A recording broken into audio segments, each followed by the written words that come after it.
Thank you for joining us here today. We have a very live presentation here from all of us here at UMass Dining. My name is Marlene Navarro. I am the Director of Marketing and Communications here for UMass Amherst Auxiliary Enterprises. And we are very excited here to collaborate with HZPC Potatoes on tonight's special. We have a delicious spread for you here at Worcester Commons for anyone who is on campus and able to join us. But first, before we start off, let me go ahead and introduce you to our award-winning team. So we'll have our Chef Alex Ong, who is the Director of Culinary Excellence. And he comes to us actually from San Francisco, California. He's traveled throughout the United States, and he's even taught a very popular Taste of Asia cooking course series at the renowned San Francisco Cooking School. He plays a very active role here at UMass Dining on campus with local farmers and working with vendors in sustainability. We also have Chef Bob Bankert. He's the executive chef of residential dining here at UMass. He's originally from New York. He is primarily oversees all culinary operations in the dining commons, and he takes pride in keeping menus fresh and in season. And he's now been tasked with introducing potatoes into the menu for tonight. Finally, we have Greg Meeker joining us. He's the Director of Business Development for HZPC Potatoes. Greg, so why don't you take a second to turn on your video and introduce yourself to our guests. Well, welcome everyone, and I'm happy to see you all, even though I can't see you all. I'm wearing my UMass swag tonight, and I'm very proud to be doing that. My name is Greg Meeker. I am the Business Development Director for North America for HZPC. We are a potato breeding company. I'll tell you a little bit about our company. My role with the company is to engage with various entities, be it campus dining, food service, retail, to inspire people to eat more potatoes. And what's great about potatoes are the things that you really don't know about them. And by the end of today, if you're not careful, I'll teach you something about potatoes. So I'm going to share my screen with y'all.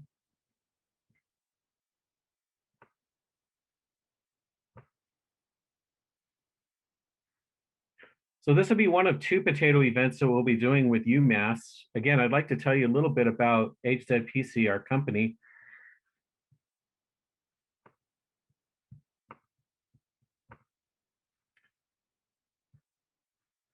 We are a world-class seed potato company. We specialize primarily in breeding with potatoes. We were founded in 1898. We're rooted in the Netherlands. We've grown to become the global market leader in innovative breeding, seed potato trading, and concept development. What does that all mean? Well, what we like to do is we like to teach people how potatoes are differentiated so that you can enjoy them better, so that you can understand them better. Potatoes are way, way more than what you see on the shelf in terms of a russet potato, a gold potato. There's so much more to them. And our event tonight is based primarily on fresh cut fries and how potatoes work in that realm, and how we can demonstrate some of the good properties of potatoes through doing fresh cut fries. Just a little bit more about our company. Our vision with our company is to drive the development of responsible food for a growing world population. Potatoes are a very sustainable crop. They yield well. They use less water than a lot of other items that you would associate with potatoes. But first and foremost, we are a vegetable. We are working to help feed the world population through a product that is sustainable, prolific, and delicious. Our mission is to inspire the value chain worldwide by delivering innovative products and services. And one of the services that I provide is consulting with great people like the people at UMass on increasing and understanding potato knowledge and consumption. So tonight, what we're going to be talking about is the whys of fresh cut French fries. How do fresh cut French fries become really, really good, and why sometimes they turn out really bad? So let's talk about that a little bit.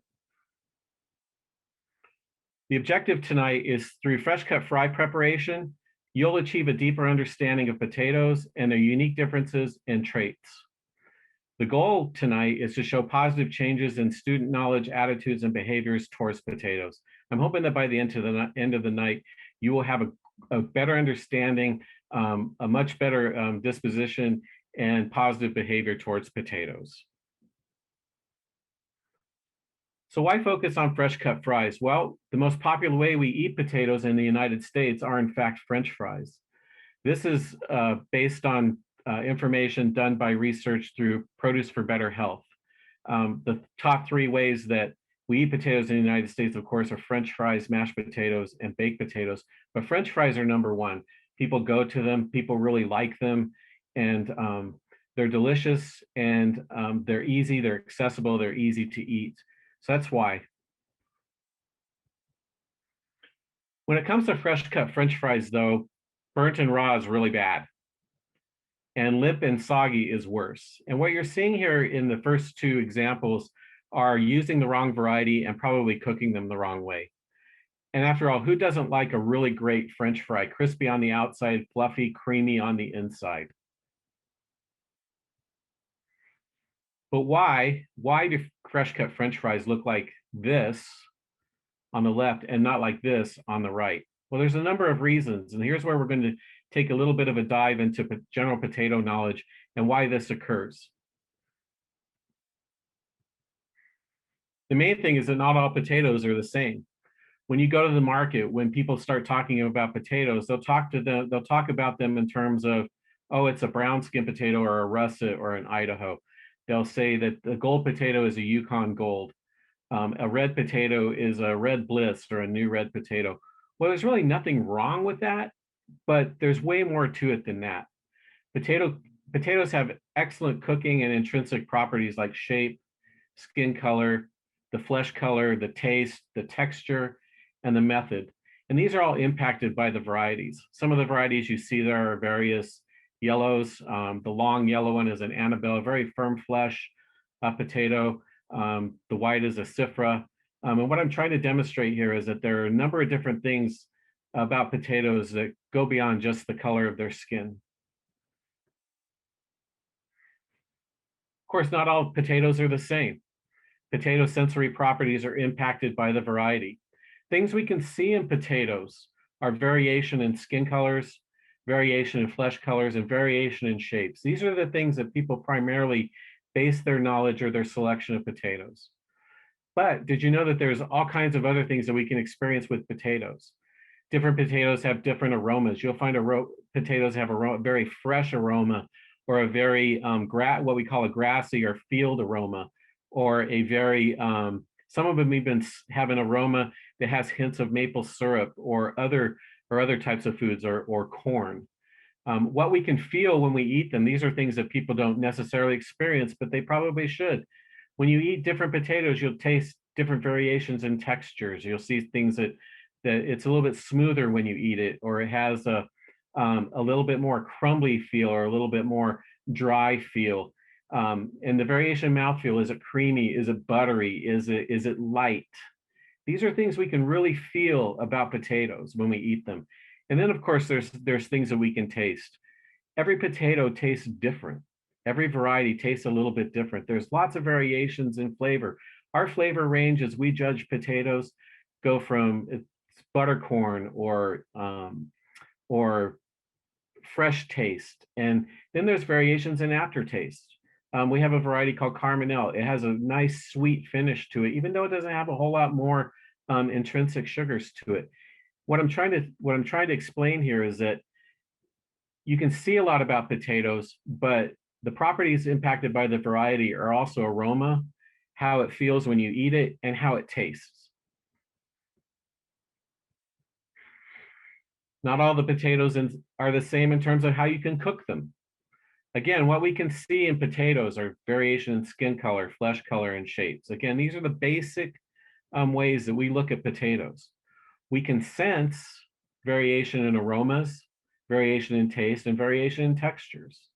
What we can't see about potatoes, though, that impact the variety in terms of cooking are variation in sugars. Potatoes have a different level of sugar depending on the variety. And there's variation in moisture content, how much water is actually held in the potato. And on the opposite end, there's variation in dry matter. How much dry matter is there left after the potato is cooked? There's also variation in how the sugars are distributed in the potato, and that's a very important. And if you saw the limp fry, you'll notice that in the middle, that's a case of where the sugar isn't quite distributed correctly and the dry matter isn't distributed correctly. So when the potatoes that were cut in the middle, they were fried, they kind of bent over. And you'll see that in a lot of fast food places where you'll have fries that look like they're flat in the middle. And that's why that is.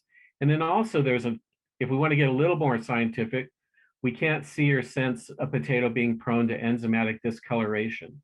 How many times have you cut a potato open and it starts to turn brown? That's called, or starts to turn black. That's called enzymatic discoloration. The enzymes in it are starting to oxidize and it's turning the potato black. And these are things we can't see or sense. And it doesn't make sense to do fresh cut fries if you're going to cut them and soak them, as we're going to talk about here in a minute, if they're going to turn black right away. So here are the things we can do. To make really great fresh cut fries and also to make really great potatoes is, first of all, we select the right variety. We think about all the things that we can see and that we can sense and that we can't see. And then the next thing is to follow the correct cooking procedure. When we talk about selecting varieties for making fresh cut fries, let's focus on fries right now. What variety of potato makes really bad fries? It's going to be a variety that has a higher sugar content. The reason why is that when you put the potato into a hot oil, the sugars are going to caramelize really fast and then they're going to burn before the potato gets cooked. That's why you get those nasty dark brown burnt fries when you try to fry them. A potato variety with higher moisture content isn't going to make a good fry. You're going to have the same experience. The moisture is going to be released in the fryer. And then all of a sudden the potato isn't going to cook correctly. A potato variety with lower dry matter content isn't going to crisp up. It's going to be a soggy fry. If a potato variety has uneven sugar distribution, you're not going to get a nice long, evenly cooked, crispy fry. You're going to have flat points in the middle, or when you hold it, it's going to be limp.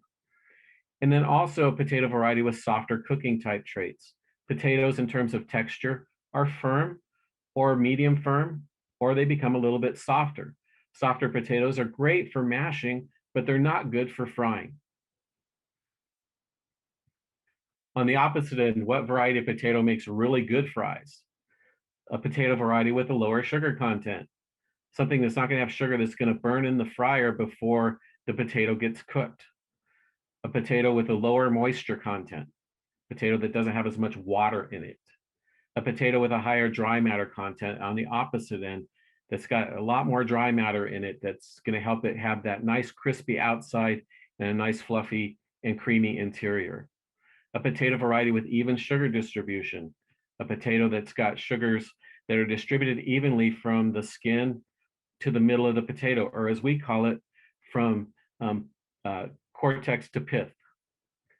And then finally, a firmer cooking type is going to make a much better French fry as well. Cooking method matters too. If you just throw the potatoes into the fryer, it would be like this guy. It'd be like Mr. Potato Head going flat. It's going to be a disaster. The potato is going to burn before it cooks. So, the steps to achieve perfect fries. So, what we do, first of all, is we choose the right potato. And now I'm going to hand it over to Chef Alex and have him talk about the other steps to achieve perfect fries.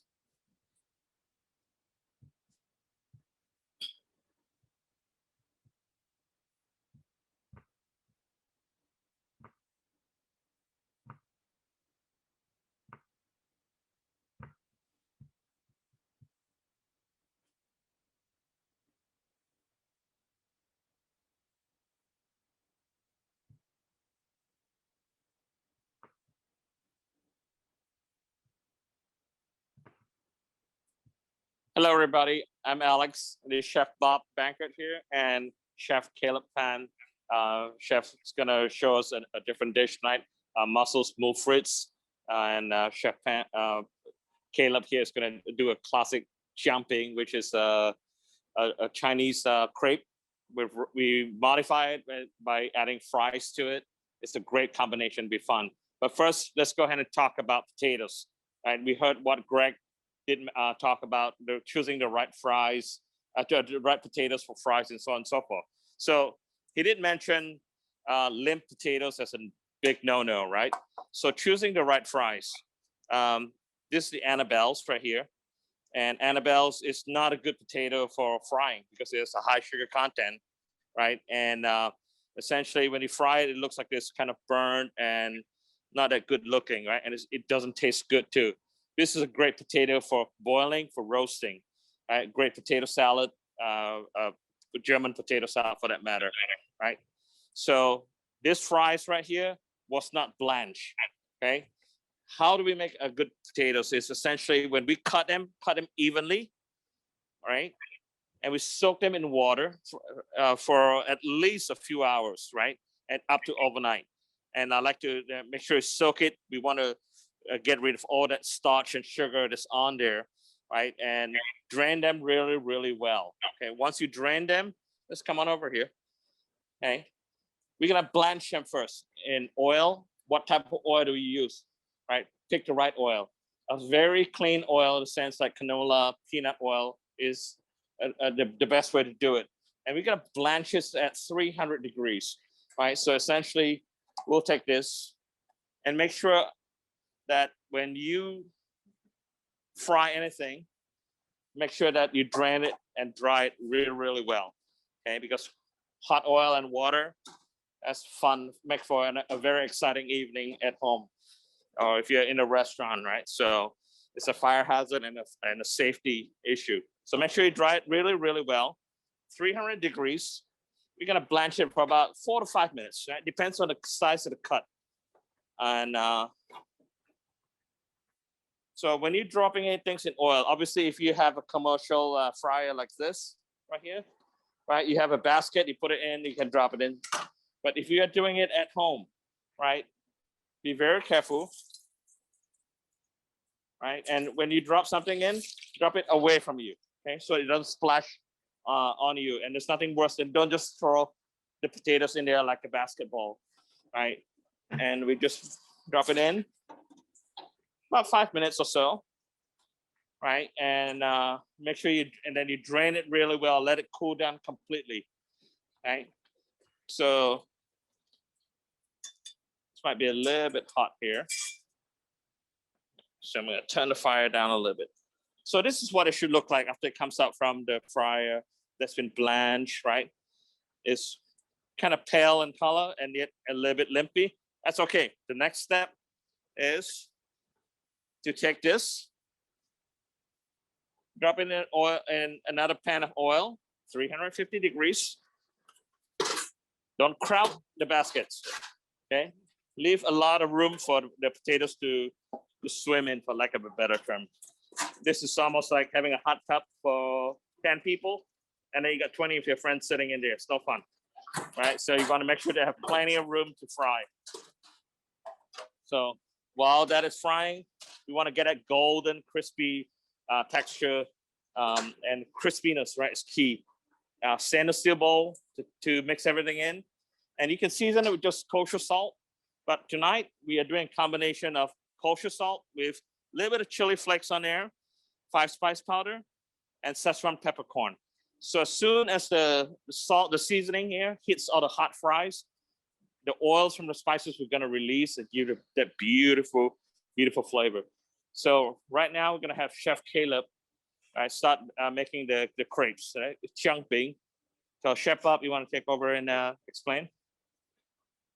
Okay, so Chef Caleb here is, again, it's called a Jiangbing crepe, traditional street food from China. The batter is a mixture of mung bean flour and all-purpose flour. And so basically we're gonna cook this crepe on a crepe machine, and then give it a couple minutes to cook, flip it over, and then add all the toppings to it. The other traditional thing is to crack an egg on there, and kind of spread that around too. It almost scrambles it. This is a really good, basically handheld sandwich, a grab and go item that we do here quite often at UMass. Very popular with the students. We keep it pretty traditional with the ingredients that we're using. Today, inside is going to be a Charshu Pork, which is a Chinese barbecue pork. Some lettuce, some scallions, some cilantro, sesame seeds, crispy shallots, and a spicy mayo going in there too.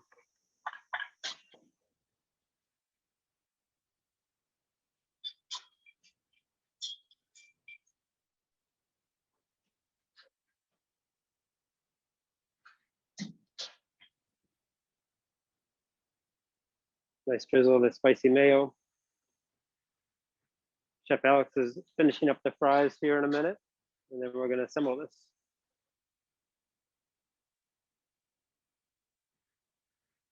So the mung bean flour in there makes it helps the crispness. So if you're just using all-purpose flour, you won't quite get the same crispy bottom on the crepe.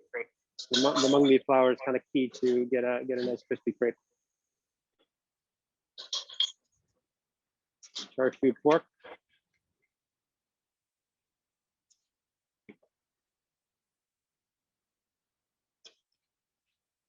Cilantro, scallion, some green leaf lettuce. It's almost like a sandwich all rolled up. So right here we have the fries. You want to get again? I know we possibly faster. So you want to get that crispiness bouncing on the bowl.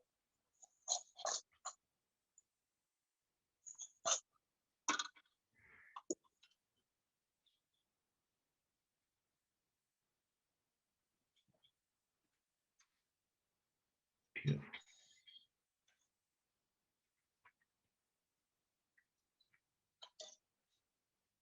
So traditionally, when we do this at UMass, we usually use wonton wrappers, crispy wonton wrappers in the middle for a crisp. But today, again, with the French fries, just something a little different. Beautiful.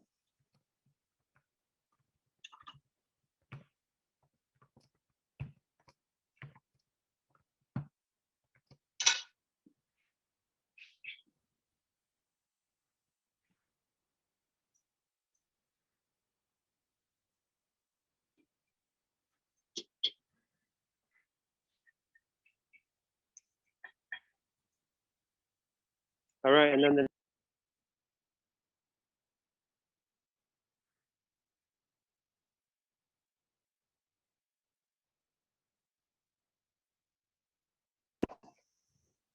all right, so we're doing a mussels frites, but a Peruvian style mussels and frites. So what we have here is a little bit of canola oil heating up. We're going to do some sauteed onions and red bell peppers, a little bit of corn. Ají amarillo paste is a Peruvian yellow pepper paste. It's got a good spice to it. Some clam juice to cook the mussels in as a broth. A little salt, pepper, and some cilantro. And then we're going to do some shoestring fries with these guys. So to start, we get our pan nice and hot.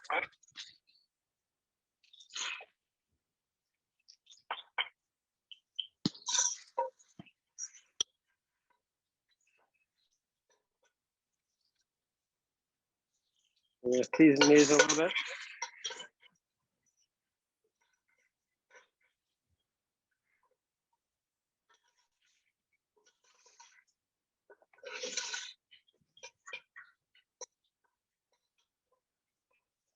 We're going to add our mussels in here. Give them a quick stir. And then our broth being the clam juice here. And a little scoop of the Ají amarillo paste. Again, it'll give it a real nice spicy flavor to it. We'll turn up the heat. The mussels are a great dish because they cook in minutes. I mean, if your liquid is hot, these will come together in just over a few minutes from start to finish. What you're looking for is once the broth comes up to a simmer, about 2 to 3 minutes, and the mussels will start to pop open. And once they're all popped open, immediately turn off the heat because you don't really want to overcook them.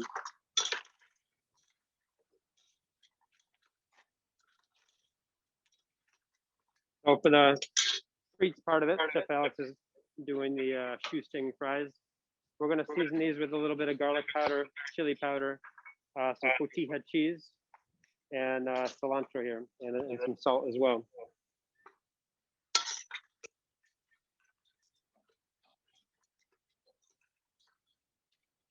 You can see already these guys are starting to open right up.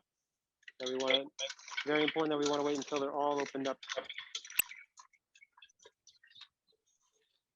See, we got that crispy crunch factor again, right?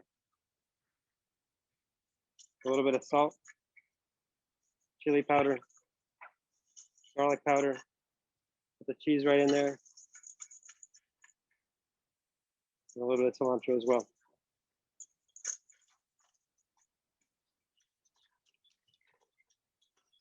Okay, so you can see they've all opened up.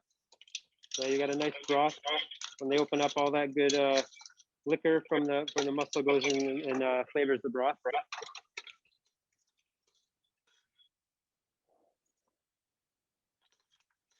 We'll serve these up.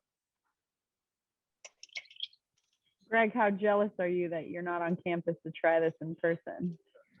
You know, I am barely holding on here.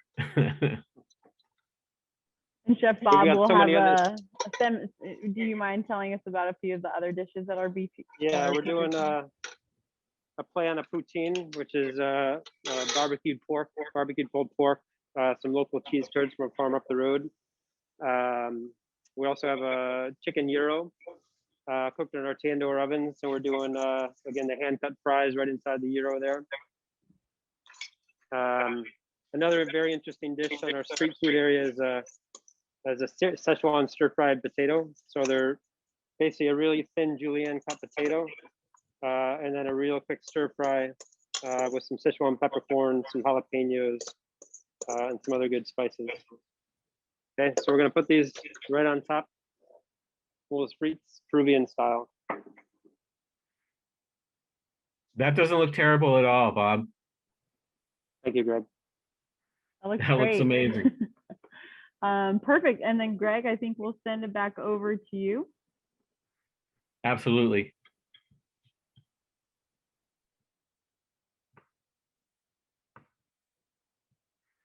So wow, that was an amazing demonstration on how to achieve perfect fries, starting with the perfect variety. The varieties that they're using tonight are HZPC varieties called, one of them is called Innovator, which is a russet potato with a yellow flesh.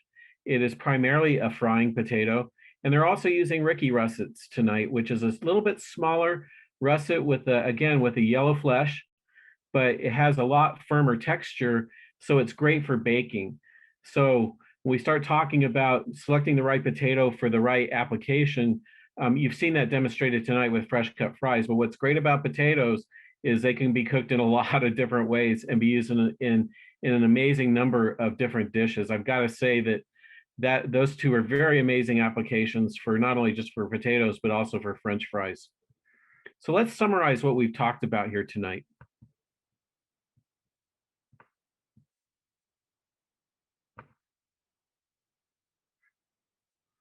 We talked about the steps to achieve perfect fries.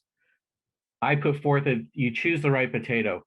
They definitely chose the right potato tonight, a potato that is meant to be fried, low sugar content, low moisture content, high dry matter content, firm, and they cooked beautifully. So the other steps to achieve it is you cut the potato into long equal sized pieces. The key point, when you cut them into equal sized pieces, they cook evenly. Every French fry cooks the same. And like Alex said, don't crowd the fryer. Only 10 people in the hot tub instead of 20. You want to soak those for 15 minutes in cold water. What that does is it inhibits any enzymatic discoloration on the potato, but it also helps to release the starch. Then you want to rinse them with hot water to also lower some of the starch level in the potato. You want to pre-fry the potatoes in 300-degree oil for 5 minutes. You want to cool those off. You don't want to go right back in the fryer with them, or you will have kind of the burnt problem. You have hot fries they'll start to cook before they get done, overcook before they get done, that is. You can do that for room temperature or up to 8 hours in the refrigerator. So if you have guests coming over, you want to do fresh cut fries, you can blanch those earlier in the day and put them in the refrigerator for up to 8 hours. Take them out, put them in the fryer, and they're ready to go. You want to fry those in 350-degree oil until crispy and golden, and then you want to season them and enjoy them. And I can't see a better way to enjoy those French fries than with that crepe and also with the moules frites.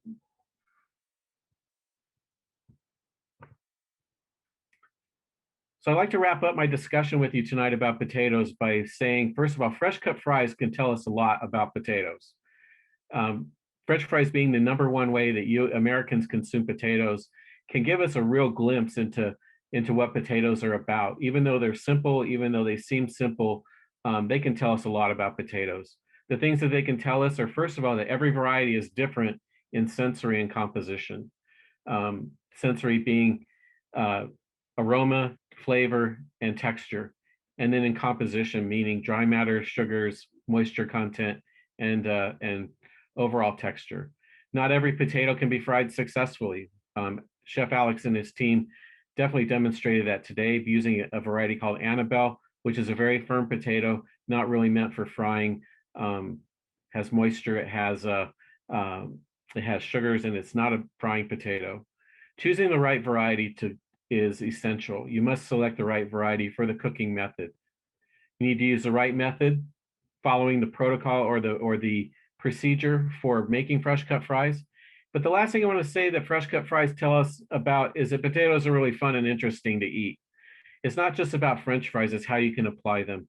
Tonight, Chef Alex and Chef Bob and his team are putting out a great spread of potatoes that I know you're really going to enjoy. So to test your learning tonight, I have a quiz for you.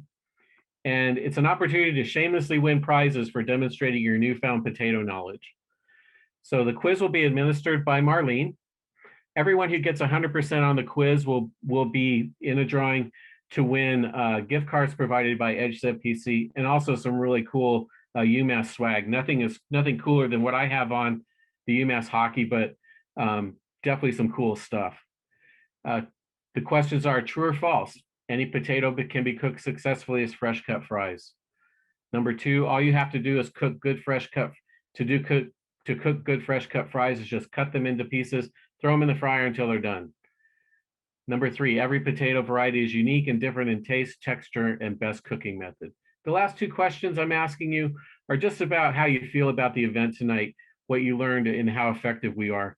Number 4, I know more about potatoes today after this event. And finally, because of this event, I want to learn more about potatoes. I hope that's the case. And I've really enjoyed talking to you tonight and spending this time with you.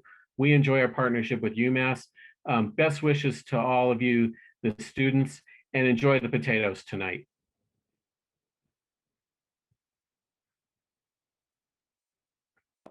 Thank you everyone for joining us tonight. The survey is available in our chat, so feel free to take it. We also have this event on Facebook Live through our UMass Dining page, if you would like to share it with anyone else. And again, thank you for joining us, and thanks to our wonderful chefs for making this happen. Appreciate it. Thanks, Greg.